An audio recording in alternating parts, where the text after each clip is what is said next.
welcome back. I'm Kara Savio. Now joining me in studio is Roland Lejardi. Laura, I got it right. You did. And you're here to tell us about a documentary called To Be Heard. I am. Which is... This is the really, story. You want me to tell you? Yes. It's the story of 3 young kids, amazing kids from the South Bronx who wander into a very radical poetry class. And through the years that they work in this class, they become extraordinary poets. And the mission in the class is not just to turn them to poets, but it's to turn them into poets who use their language to change their own lives and to change the world around them. So that's the basic idea. And you got this, you decided on this because why? You think there's a problem? Well, I don't think there's a problem. I know there's a problem, Kara. The United States is facing a literacy crisis. I'm calling it the American literacy crisis. It's the single most important issue, as far as I can see, with regard to the debate about education in this country. Everyone talks about unions and charter schools and high-stakes testing and school uniforms. Those things, without the story of literacy brought into it, you lose what's really fundamental. And let me just tell you a couple of important facts here.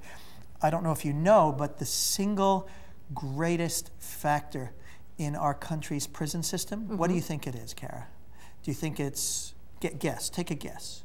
The people can't read? Well, yes, people can't read. Most people think it's a function, our prison system is made up of people of one race who are poor, who come from abusive families. Oh. Those are all factors, but we have 6 million people locked up in prison in the United States, Kara, who are either on parole, in prison, or on probation. Of those 6 million, 2/3 are functionally illiterate. So that means that if you don't know how to read in this country at beyond a 3rd grade or a 4th grade level, you pretty much have a ticket to prison. That's fundamentally important. We cannot shift the conversation in this country unless we address that issue. Now here's another fact that should scare you even more. That one was scary. Okay, that's scary, but it could be perceived as about just one very specific group. Here's something that's much more universal. There's an organization that tests literacy in the adult population every 7 or 8 years. It's called the NAAL, the National Adult Assessment of Literacy.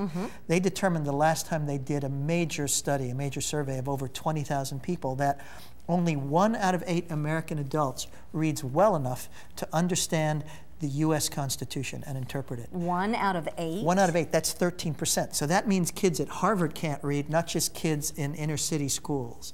So you can imagine the implications of that. If you can't read well enough, you could pronounce the words. You can be, almost proficient and look at the Constitution, but you don't understand what it means. How does that impact democracy? What happens with the people who go into the voting booths? Majorly, absolutely. So our film is really a narrative. It's a story of 3 kids intertwining lives. And how did you choose them? How did I choose those kids? Well, they were not chosen because they were the best poets. We have lots and lots of kids. Almost all of our kids are amazing poets, and in fact, they all are. They start out kind of as embryonic writers, but through the course of years of work, they find their language, they find their voice. But these 3 kids particularly, their names are Karina, Anthony, and Pearl, had an intertwining relationship. They called themselves the tripod. And you cameramen know about tripods. You can't stand up unless all 3 legs are properly extended. So when you're making a documentary, what you really want to have is as many layers as you can to create this compelling narrative. And when you have 3 kids whose lives are interwoven, that's very different than most documentaries that have, when they're multiple character docs, they travel along parallel paths. But you get another layer that's very engaging for the audience. So I would suggest, if you have time tonight and you've got to drop what you're doing right now and go down to the Tivoli, our film starts screening at 7:15. You will have an experience that will make you cry and laugh. Everybody cries and laughs in our film, but it will also make you incredibly angry as you understand the implications that we are facing as a nation. So how long did it take you to do the documentary, to follow these kids? We shot, the film was a 5.5-year project, and we started shooting in the spring of 2005, and we finished just before we premiered last year in early November at the New York Doc NYC Festival. So, and we filmed almost that entire time. So the kids come into the film, they're 16, 17 years old, and they leave, they're 19, 20, 21. So it's a big difference. You get to have a character arc that's very engaging. We can see on the screen To Be Heard, again, that's tonight 7:15 at the Tivoli is part of the St. Louis International Film Festival, which in my experience so far is a great festival.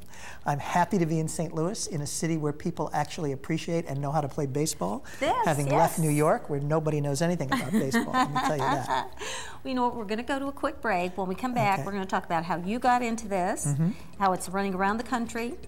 Okay, tell them a little bit more about the actual story. How's that? Okay. Okay, well, remember to keep up with STL TV and all of the great events going on around St. Louis. Friend us on Facebook, follow us on Twitter, and subscribe to our YouTube channel.